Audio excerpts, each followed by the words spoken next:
बिस्मिल्लाहिर्रहमानिर्रहीम। अस्सलाम वालेकुम माय यूट्यूब फैमिली, कैसे हैं आप लोग। उम्मीद है कि खुश होंगे, खुश रहें और दूसरों को खुश रखने की कोशिश करें। आज हमने बनाए हैं बेसन के छोले। बहुत ज़्यादा ज़बरदस्त रेसिपी है, आप लोग के साथ शेयर करती हूँ। तो चलिए बगैर वक्त ज़ाय किए स्टार्ट करते हैं। बिस्मिल्लाहिर्रहमानिर्रहीम। छोलों को मैंने रात को भिगो दिया था 1 टेबल स्पून सोडा डाल के। जो खाने का सोडा, मीठा सोडा होता है, वो डाल के मैंने भिगो दिए थे और सुबह उठ के मैंने इनको बॉईल कर लिया है। आप लोग इनको बॉईल करने में बहुत एहतियात से बॉईल करिएगा, ज़्यादा बॉईल नहीं कीजिएगा। थोड़ा हल्का सा कच्चा रखेंगे हम इनको, ताकि हमारे फ्राई होने में बहुत ज़्यादा अच्छे क्रिस्पी हो जाएं और अंदर से तक गल जाएं। अब इनको मसाला लगाने के लिए मैं यहाँ पे ले रही हूँ 5 से 6 टेबल स्पून बेसन, 1 टेबल स्पून कॉर्नफ्लावर। इन दोनों चीज़ों से बहुत ज़्यादा अच्छी कोटिंग हो जाएगी। 1 टेबल स्पून नमक डाला है, 1 टेबल स्पून चाट मसाला डाला है, हाफ टी स्पून लाल मिर्च डाली है, हाफ टी स्पून हल्दी पाउडर डाला है। इन सब चीज़ों को अच्छे से मिक्स कर लेंगे। बहुत ज़्यादा कम बजट में बनेंगे, बहुत ज़्यादा अच्छे टेस्टी बनेगा। आप लोग को बाज़ार से जो निम्को आती हैं उसको भी आप लोग छोड़ के इस तरह से छोले फ्राई करके, बेसन वाले छोले फ्राई करके घर में खाएंगे। बहुत ज़्यादा टेस्टी रेसिपी है, आप लोग इसको ज़रूर ट्राई कीजिएगा। इस तरह से सारा मसाला हमने मिक्स कर लिया है। यहाँ पे देख सकते हैं मेरे छोले बिल्कुल अच्छे से बॉईल हो चुके हैं।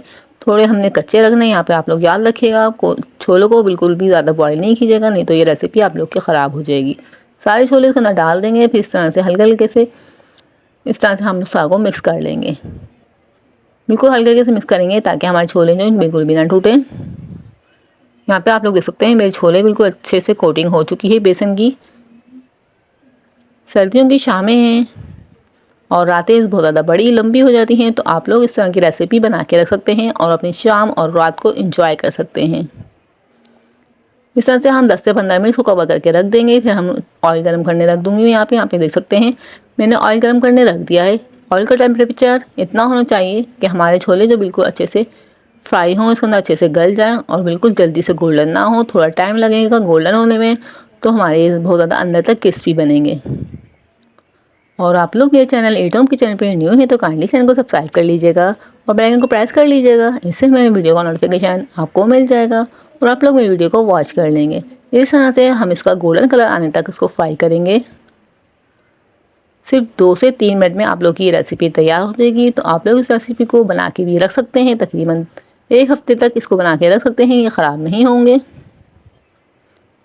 बाजार से लाने के बजाय घर में इस तरह से रेसिपी बना के खाएं। बहुत ज़्यादा साफ़ सुथरी और कम बजट में इस तरह से आप लोग बना सकते हैं। अब इसके ऊपर हम चाट मसाला डालेंगे। जो मसाला आप लोग को पसंद हो वो आप लोग इस तरह से ऊपर से डाल सकते हैं, नहीं तो ये बहुत ज़्यादा ऐसे भी मज़ेदार लग रहे हैं क्योंकि हमने बेसन में मसाले डाले हैं। इस तरह से इनको मिक्स कर लेंगे।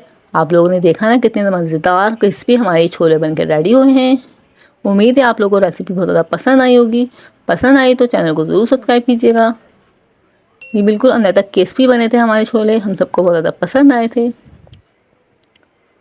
वीडियो को ज़्यादा से ज़्यादा शेयर कीजिएगा, ज़्यादा से ज़्यादा लाइक कीजिएगा। इसी तरह की धमाकेदार वीडियो के लिए मेरे चैनल के साथ जुड़े रहिएगा। फिर मिलते हैं नेक्स्ट वीडियो में, तब तक के लिए अल्लाह हाफिज़। अपना बहुत ज़्यादा ख्याल रखिएगा और दुआओं में याद रखिएगा।